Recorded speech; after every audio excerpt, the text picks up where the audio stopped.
So, first question, Matty, how did you get started in mixed martial arts? I grew up in an area called Erdington, and the gym at the bottom of my road that got built in the High Street, UTC, and I'd watched a bit of UFC in sporadic. I used to see it around and stuff. Then I heard there was like a UFC gym going at the bottom of the road. So I thought that sounds fun. Let's have a go. So I went down there. I just enjoyed it from the jump, and then as I joined, Leon was already kind of smashing it in Bama as well, and I knew Leon before. Yeah. Obviously MMA. So it was like I went there. It was cool, and then I knew Leon, for example, and then a little bit down the line, Fabian joined as well. So it was just ended up staying there, bro. Yeah, yeah. And let's talk about your career. So 2-0, 2 first round stoppages. Can I ask, did you think it would be as easy as this going in? Or were we expecting the challenges a little bit later down the line? I don't think it's easy, bro. I don't think it's easy. I think because you go in and you're like, my first fight I won in 13 seconds. My second one was 3-4 minutes or something. But everyone thinks you just roll up out of bed one day on fight night and do it. But you've got to train throughout the camp, train outside the camp as well, but train throughout the camp for a fight. Make weights, you got to do all your dieting, you got to eat all the right stuff, which don't really taste the greatest and that. So there's a lot that goes into that. So what everyone sees, you might see a 13-second knockout, but that was a 10-week process, bro. So it's not easy. Yeah. Probably a bad choice of words on my part. I meant in terms of it comes across as easy, innit? But yeah, it's there's graft going into it, man. Yeah. And let's talk about you had a fight scheduled for September, which was cancelled. Yeah. How difficult has it been getting the fight cancelled and not having a reschedule or anything like that on the horizon as of yet? It's this whole COVID thing in general. I realize I can't be too selfish about it because the guys that may get a mad injury, like an ACL or whatever, and they're out for a long period of time, and then kind of watching all your peers fighting. That's mad, but this COVID thing is kind of we've all had an injury, so even the most active guys have maybe had one fight this year. Unfortunately, I didn't have one this year. I had two fights definitely that fell through last few weeks and stuff. You do get a bit down on yourself, but at the end of the day, it's a global pandemic, isn't it, bro? Everyone's going through stuff, so it's you can only be so selfish and one of them ones, bro. Yeah, as you mentioned, your teammate Leon Edwarsds hasn't had a fight this year. He's number 3 welterweight in the world. I think that just goes to show how difficult it can be. He's number 1, bro. He's number 1. He's number 1. I'm sure he is, yeah. I'm sure he is. Man. I saw he got his fight rebooked against Hamzat. Is that the 20th of January? January, yeah. January. He's been getting on to me because there was talks at one point I might get a fight in January, and I was saying, but Christmas, and he's saying, bro, you're a big man, it doesn't matter about Christmas, you have to fight anyway. So I respect Rocky though. I respect Leon a lot. He's obviously just him and Tom are kind of the top boys in the gym in terms of we kind of all look up to those guys. So Leon's always leading by example, and man, January will go out there and get the job done, man. And I believe Tom is fighting on the 16th as well, if memory serves. Tom Breeze. Well, your memory's better than mine. I know Tom's fighting early in the year as well. Yeah, I think Tom and Leon are January, and I think Jai might be February as well. Yeah. Or I think he's still kind of working out that right now, but I think Jai should be fighting early in the year as well. So I think if memory serves, Tom is fighting Omari Akhmedov on the 16th of January. Yeah. And Jai is fighting Drakkar Close on the 20th of February, I think. Yeah. Definitely, yeah. So let's talk about the gym in general, Team Renegade. As you may have seen on my episode with Aidan Lee, we talked about the gym. How long have you been at that gym? And how much, as one of the newer pros, let's say, with a little less experience than the other guys, how beneficial is it with some of these names that we're talking about? Bro, I'll be real. I've been there for, I'm terrible with numbers now. Say about 4 years, maybe 4. Literally, the gym I originally was at, for whatever reason, kind of closed down. But we was kind of going, the gym that I'm at now, Renegade, was our jiu-jitsu gym. So kind of we was at the gym, but we was like sharpening our jiu-jitsu skills down. Tom had come over from Canada.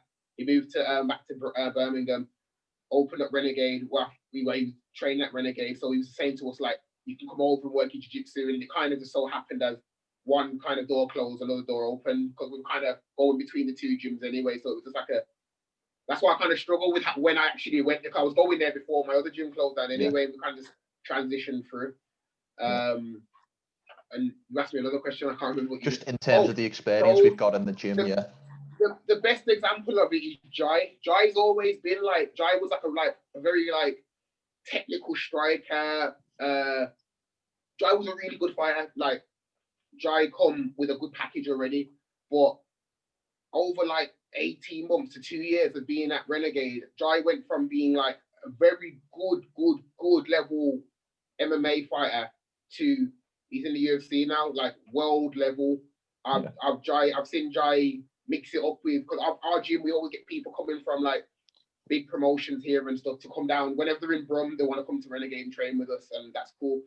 And I've seen Jai mix it up with guys who are like world level and look nowhere out of place. So definitely, like, you can't not benefit from being down there. And I think it's not just the heads that are there; it's the atmosphere and the attitude of the guys down there. Like everyone just pushes you. Like everyone will say, "Oh yeah, we're all friends and stuff like that," but we're genuinely all friends. Like we'll come in. Fabs might see something on Saturday and come in on Monday and say, I watched whatever Bellator, UFC, whatever on the weekend. I learned this.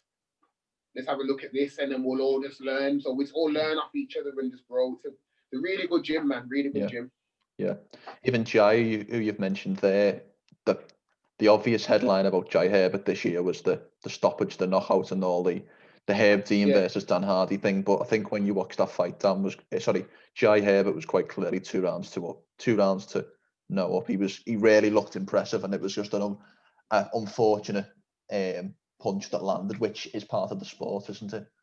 It's two killers swinging 4-ounce gloves, bro. Someone's gonna probably go down at some point, bro. So it was, as you said, Jai looked absolutely sick up to that moment there, bro. Just a slight miscalculation, and he got caught. But that's why I'm looking forward to seeing his next fight, because MMA is quite built on headlines. So that whole performance was overshadowed by the whole Dan Hardy thing at the end. But if you go back and look at the fight, Jai fought really, really well, bro. Just unfortunate. That's what it was.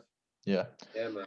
And let's move back to yourself. So obviously, as a pro, getting them fights in experience, how much experience like you need before you would like to move to a bigger promotion like the UFC or like Bellator in regards to that?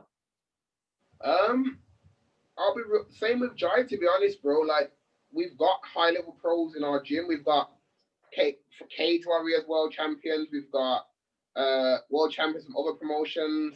We've got UFC fighters, Bellator fighters, and stuff like that.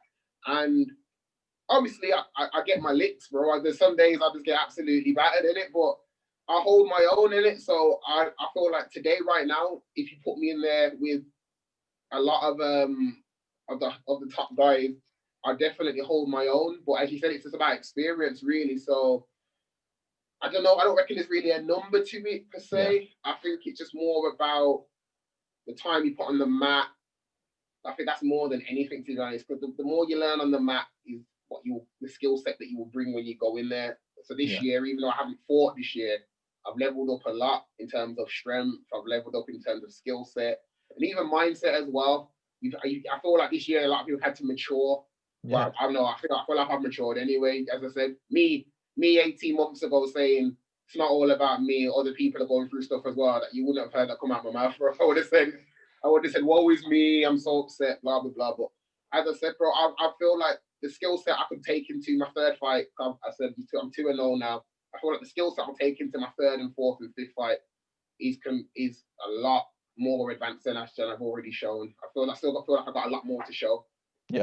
Yeah, and especially as a young pro developing, I know it'll be, you could argue it's like a forced year out, but that will have obviously had massive benefits to your skill set and to your 100%. development, as you say. Yeah. 100%. There's probably I think it's more.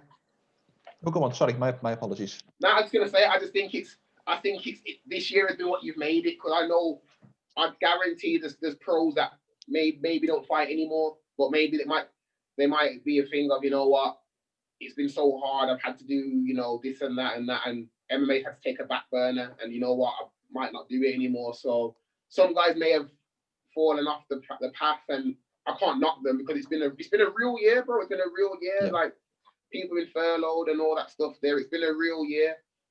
Mentally, you've had to be kind of strong to deal with this year. Not just MMA, just life in general. Yeah. So, but yeah, I used it as a year to try and get better. With like the first half of the year, we had guys fighting. Where it was still a little bit, so we had guys fighting. So we was just going to fight in random gyms and half gyms. Like, we just find any mats that we could roll around on, to be honest. Yeah. So yeah, I definitely, I and my team definitely used it as a year to level up. I feel like the next year and onwards of Renegade will be very dominant. I feel like there's going to be a lot of big wins, a lot of big moves from a lot of the guys in our gym, not just myself, but everyone, man. Yeah.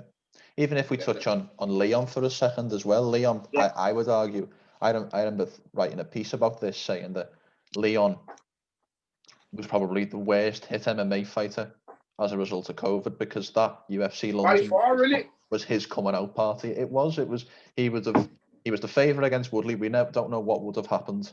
I'm not going to say one way either. But sorry, he would have smoked him. Yeah. So Leon had a good chance of beating Woodley, and he's in the position Gilbert Burns is in now. The fight falls through. Gilbert Burns beats Woodley in May, and then obviously the end of the year, where I believe, you know, is quite bad bout of COVID. I think Leon has been the worst unto fighter in 2020. Bro, with Leon, I feel like Leon's I think Leon's probably one of the hardest out MMA fighters in period. Like, even take this year out the equation, Leon's the guy that turns up, goes to work, does the job perfectly, and goes home. But because he's not, like, I don't know, getting in trouble outside of the cage and all that kind of stuff there, it's like he's boring. But bro, what's not boring? Like, he's not, no offense to McGregor, but it's not like he's like going around and slapping old guys in bars and stuff, bro. Like, he turns up, fights, and goes home, bro. Like, so what can you say? And then this year, as you say, he's meant to fight Woodley. He would have smoked Woodley. I was emotionally invested in that one. I made Tyron Woodley block me. Tyron Woodley blocked me on Instagram. Tyron Woodley blocked me on Instagram because I was messaging him and all sorts. I was invested in that one. So he was going to fight Woodley. He would have won then. Then who else was he meant to fight after that? He had a few fights, like, names would come up and stuff, but then I started trying to give him names that he like, people kept pushing Vincent Luque, and I kept saying to Leon, I was like, has everyone forgot you've already beat him? Like, they're like, yeah, but he's resurged now. So I'm saying, so rather than letting Leon go forward, they wanted to go back and give some resurging guy a chance to get one back over you again and then pull you back in the kick. Like, I feel like, I don't know, for me personally, I don't know, but to me, it always seems like it's just one thing after another with Leon. Like, give him something a hurdle to try and get over in it. Now he's got Kazmat. Everyone's like, you're fighting Kazmat's like 3-0 in the UFC, but he fought two lightweights. And then he fought a guy that didn't want to fight in that Gerald Mertesacker? Yeah, shot. Yeah. He didn't want to fight, bro. The guy didn't throw a punch. He came in, held his hands up, ran around the cage, got punched in the face, and that was it. Like, Leon's been beating up guys since, like, how long? The last loss he's against the champion. So it's like, but again, I think Leon will go out there and just dominate Kazmat as well, bro. So I thought I would have loved for him to do it at the end of this year, to kind of like say, you know what, 2020 didn't get the best of me, but January's all right, bro. He'll get it done in January. Yeah. That was sick, man. Yeah. Now let's go back to you for a second. So I know you fight at light heavyweight, and looking at some of the other guys in the gym, it seems to be, obviously you seem to be one of the bigger guys. I'm sure there's some guys who you spar with and train with who are your size, but even if we just go through the list, Aiden Lee, featherweight, Jai Herbert, lightweight, Rion Edwarsds, welterweight. Is it difficult training, or more specifically sparring with those guys who were smaller, in terms of taking a little bit off your punches, or is that not really an issue? Nah, it's better. I think it's better, to be honest. I think it's better. Tom was telling me about, you know, Stephen Wonderboy Thompson. Yeah. He spars with kids. He spars with kids. Didn't know that. And the logic behind it is the control. So he can't wheel kick a 7-year-old or a 13-year-old, can he? So he's gonna have to put. So in pulling your shots, you learn more control. So for starters, I've got big guys in my gym. Yannick Bahati's humongous. So I've got Yannick. He's a light heavyweight. Mike Eunice, light heavyweight. I've got Matthias Frederick. He's a middleweight, but he's a big guy. He walks around like 100 kg. Yeah. Fabs, he walks around mid-90s. So I've got big guys I can spar with, but even the big guys, we don't like slap on head guards, put on Vaseline, and just try and KO each other. Like I don't think anyone's been KO'd in our gym this year, and that's quite rare in MMA gyms. I don't think anyone's been KO'd this year, and it's like we'll go in there and the skill will be 100%, intensity will be 100%, effort will be 100%, power will be 60. So I've punched Fabs in the face, he's punched me in the face, and it's like I can go home and my head's not. I've had boxing spars, I've gone to like boxing gyms and stuff, and my ears are ringing a bit after. I'm like, I got clobbered a bit today. Like I don't get that. I can go sparring at my gym and know I'm gonna go home the same day, absolutely perfectly fine. So yeah, man.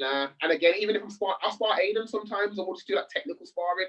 But Aiden's rapid, so it's like I feel like if I can catch Aiden with shots, I'm not going to struggle to catch someone my size, because if Aiden's going to be faster than any light heavyweight I'm going to fight, and I'm strong, so I don't feel like I'm missing out strength wise, because as I said, I do have big guys. When I've got to do big guy stuff, I've got big guys I can go with. But yeah, it's one of those ones really. Yeah. And then final official question: when do you want to get back in the cage? If you can get me a fight tomorrow, bro, I'll do it, man. Nah, bro. Honestly, realistically, February, late February, bro. I just get over the Christmas break now. I feel like it's been a stressful year for everyone. Just get over the Christmas break now. Be with my family. I got a little son, so enjoy that with him and stuff like that. And then get straight in there, bro. I want to be like really active, bro. I want 5, 6 fights next year if I can. Yeah, honestly, bro. I genuinely feel like there's a lot that I've got to show. I feel like I'm getting better every single day, bro. I get what I'm saying. I'm still young in this game, bro. So it's like it's not like that's kind of why I've kind of been able to be a bit more calm with how this year's gone. If I was maybe like 37 or something like that, and it was like I'm not fighting at all, it's like, what's the point? I'm still in my 20s. I've still got years to go, especially like heavyweights. I look at some of the light heavyweights. You've got people like who fought the other day now, the Brazilian dude, Glover. Glover's 42. A lot of these guys are 37, 38. Yeah. I'm not going to see those kind of ages for another 10 plus years. So I've got time, but it's just not wasting time at the same time. I want to go in there as fast as I can, February, go in there, win, go on, and then continue to progress, to be honest. But as soon as possible, really. February will be perfect. February.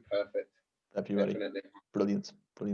Well, we look forward to that fight when that fight finally gets booked, and I'd love to have you on a second time for the 100%. It'd be nice to have to talk about opponent and stuff like that. Yeah, brilliant. Definitely.